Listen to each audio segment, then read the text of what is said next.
Hello friends, मैं मिथिलेश कुमार स्वागत करता हूं सभी का इस वीडियो में।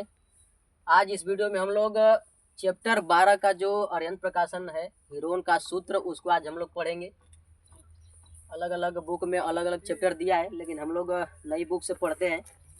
देखिए, आपको बुक हम दिखा देते हैं। यही वाली बुक है ये, इसी से हम लोग पढ़ते हैं। नया सिलेबस है, इसी से हम लोग पढ़ते हैं। तो अलग अलग चैप्टर दिया रहता है। जो पुरानी बुक है उसमें तो शायद 12 पार्ट में दिया होगा, हम लोगों में 10 पार्ट में दिया है। कोई बात नहीं, चलो।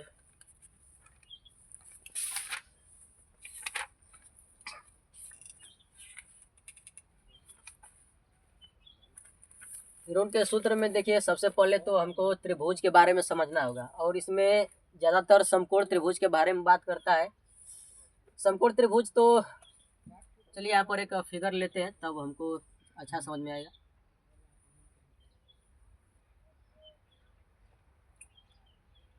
ये हम बना दिए समकोण त्रिभुज। त्रिभुज का नाम रख देते हैं ए, ये बी और सी। देखिए, इसमें एक कोण 90 अंश का होता है, जिसे हम लोग समकोण त्रिभुज बोलते हैं।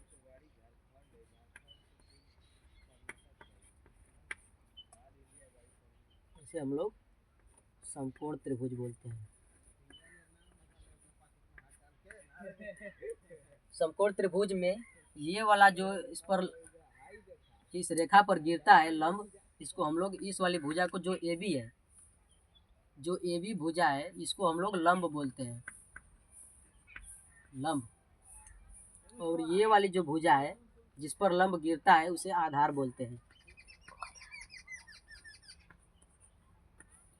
और ये जो कोण 90 अंश है, इसके ठीक सामने वाला जो भुजा है ए सी, उसको कर्ण बोलते हैं, कर्ण।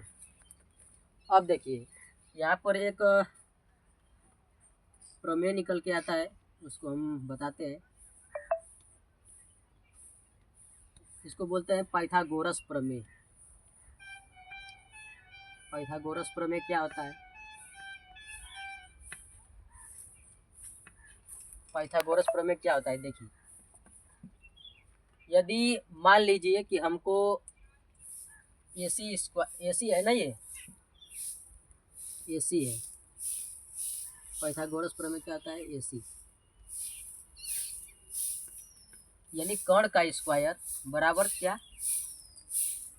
ए बी का स्क्वायर। ए बी का स्क्वायर प्लस बी सी का स्क्वायर। इसको, इसका हिंदी में लिख देते हैं। ये कर्ण है ना, ए सी, तो कर्ण का स्क्वायर बराबर किसके बराबर होगा? लंब के स्क्वायर के, और प्लस आधार के स्क्वायर के बराबर होगा। यानी ये जो कर्ण का स्क्वायर होता है ए सी का स्क्वायर, ये ए बी के स्क्वायर और बी सी के स्क्वायर के बराबर होता है। इसी को हम लोग बोलते हैं पाइथागोरस प्रमेय। जैसे में सवाल में, जैसे में मान लीजिए यहाँ पर दिया रहता है, मान लीजिए ए सी हमको पता नहीं है या न दिया हो, लेकिन लंब दिया हो कि ये 5 सेंटीमीटर है।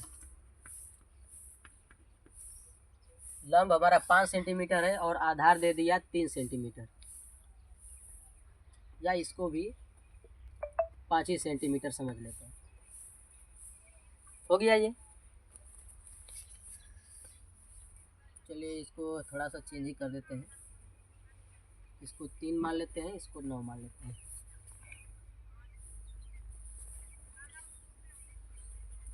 चलिए, तो यहाँ से हम लोग क्या करेंगे? अब हमको AC का मान यदि निकालना रहेगा तो क्या करेंगे? तो लिखेंगे पाइथागोरस प्रमेय से। कर्ण निकालने का सूत्र होता है ये पाइथागोरस प्रमेय से।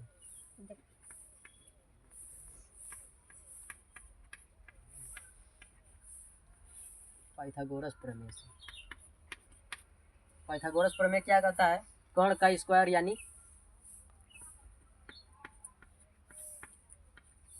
कर्ण का स्क्वायर प्लस लंब का स्क्वायर प्लस आधार का स्क्वायर।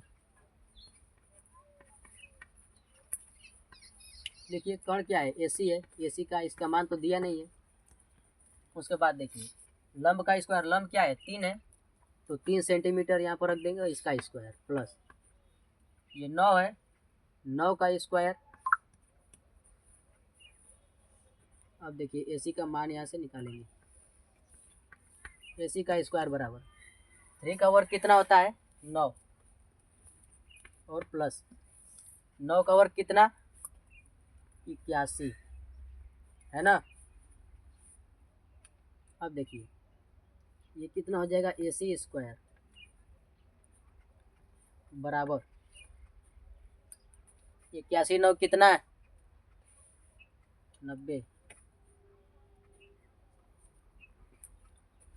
अब देखिए एसी स्क्वायर का मान आ गया 90, लेकिन हमको एसी का मान चाहिए, तो ये जो घात में 2 है ना, यदि यहाँ से इसका मान निकालेंगे तो हो जाएगा एसी इक्वल टू कितना रूट में 90 है ना।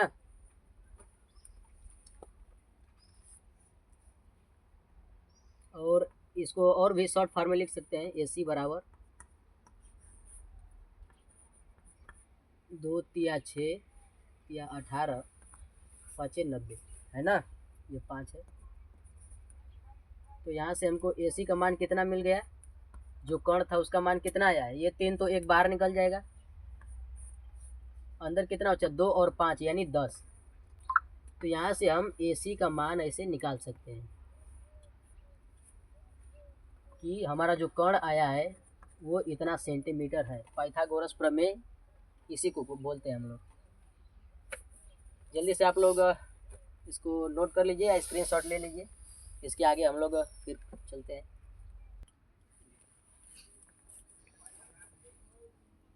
आइए अब पहले सवाल को सॉल्व करते हैं, जो भी बताना था बता चुके हैं।